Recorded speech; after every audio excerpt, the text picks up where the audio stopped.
ಪರಮಪೂಜ್ಯ ಜಗದ್ಗುರು ಡಾಕ್ಟರ್ ಬಾಲಗಂಗಾಧರನಾಥ ಸ್ವಾಮೀಜಿಯವರ ಆದಿಚುಂಚನಗಿರಿ ಕ್ಷೇತ್ರದ ಆಸ್ಪತ್ರೆಯ ಆಶ್ರಯದಲ್ಲಿ ಪ್ರಾರಂಭವನ್ನು ಮಾಡಿದಂಥ ಈ ಒಂದು ಆಸ್ಪತ್ರೆಯನ್ನು ಅವರ ದೂರದೃಷ್ಟಿಯ ಯೋಜನೆಯನ್ನು ಇವತ್ತು ಬಹಳ ದೊಡ್ಡ ಮಟ್ಟದಲ್ಲಿ ನಾಡಿನ ಬಡ ಜನತೆಗೆ ದೊರಕತಕ್ಕಂಥ ನಿಟ್ಟಿನಲ್ಲಿ, ಅದರಲ್ಲೂ ವಿಶೇಷವಾಗಿ ನಮ್ಮ ನಿರ್ಮಲಾನಂದ ಸ್ವಾಮೀಜಿಯವರು 25 ಯಶಸ್ವಿ ಕಿಡ್ನಿ ಕಸಿಯ ಶಸ್ತ್ರಚಿಕಿತ್ಸೆಯ ಅಂಗವಾಗಿ 19ನೇ ತಾರೀಕಿನಿಂದ ನಮ್ಮ ಚುಂಚನಗಿರಿ ಕ್ಷೇತ್ರದ ಆಸ್ಪತ್ರೆಯಿಂದ 5 ಕಿಲೋಮೀಟರ್ಗಳ ವಾಕ್ ಫಾರ್ ಲೈಫ್ ಅಂತಕ್ಕಂಥ ಒಂದು ಹೆಸರಿನಲ್ಲಿ ಯುವಕರು, ವಿದ್ಯಾರ್ಥಿಗಳು, ಹಲವಾರು ಕುಟುಂಬದವರ ಜೊತೆಯಲ್ಲಿ ಮಹಾಸ್ವಾಮೀಜಿಯವರೇ ವಹಿಸಿಕೊಂಡಿದ್ದಾರೆ. ಪರಮ ಪೂಜ್ಯರು ಇವತ್ತು ಈ ಒಂದು ಆಸ್ಪತ್ರೆಯಿಂದ ಹಲವಾರು ಬಡವರಿಗೂ ಒಂದು ಚಿಕಿತ್ಸೆಯನ್ನು ನಿರ್ವಹಣೆ ಮಾಡತಕ್ಕಂಥದ್ರಲ್ಲಿ ಪ್ರಮುಖವಾಗಿ ಕಾರ್ಯವನ್ನು ನಿರ್ವಹಣೆ ಮಾಡ್ತಾ ಇದ್ದಾರೆ.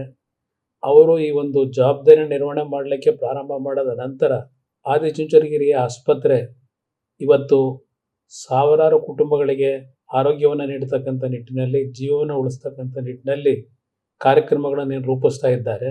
ಈ ಅಂಗಾಂಗ ದಾನ ಅಂತಕ್ಕಂಥದ್ದು ಹಲವಾರು ಕುಟುಂಬಗಳನ್ನು ಬದುಕಿಸ್ತಕ್ಕಂಥದ್ದಿಗೆ ಅವಕಾಶಗಳಿವೆ. ಸೆಪ್ಟೆಂಬರ್ 19ನೇ ತಾರೀಕು ಆ ಕಾರ್ಯಕ್ರಮವನ್ನು ನಂಬಿಕೊಂಡಿದ್ದಾರೆ.